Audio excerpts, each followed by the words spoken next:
I've been dealing now for over 25 years and started out as an antique dealer and restorer, and I've moved more now into the obviously the owner of the business. But I still carry on dealing, definitely. So I'm still in my blood. Once you've been an antique dealer, it never leaves you basically, and you still think, oh yeah, that's a little bit of a spark when you see something that excites you, definitely. There are so many things here of so many different genres and varieties that I imagine your knowledge must have increased a fair amount as well.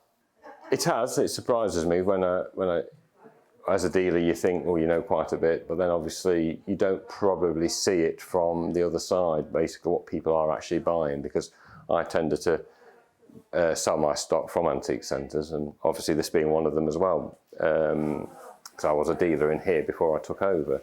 So actually seeing it from the other side, what people are actually buying, it does amaze you, and it makes you probably realise, oh, you've been probably buying the wrong things or beforehand. But there are many different changes in fashions of antiques. It changes and evolves, whereas now the younger generation are buying retro and vintage furniture that's probably made in the 70s, 60s and 70s.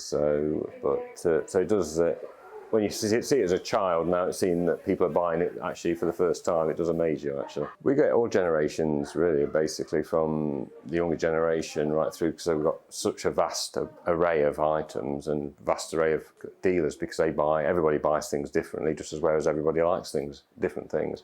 So we have the young generation coming in buying the retro vintage. Probably the older generation buy more the traditional antiques and collectables. But with the castle being quite next door to us, we obviously have a lot of people that come out on day trips and bus trips, and they tend to buy the smaller items. So there's a whole plethora of items they buy, really. It's very good, really, from that point of view.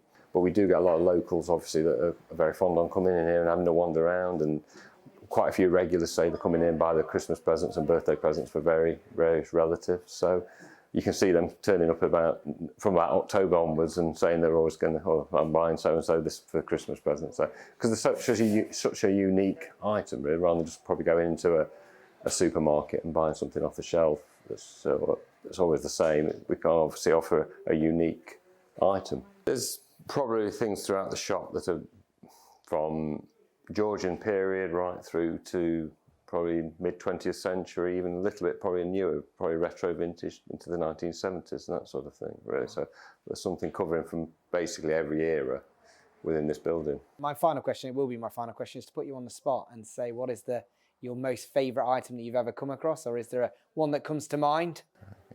I think because I started out with furniture, although I've broadened into all areas. I think it would have to be a nice Welsh dresser that I purchased when it was probably about 10 years ago now, and it was lovely, and unfortunately I hadn't got the room for it at that stage, and I had to sell it. So it was a lovely, I had a great deal of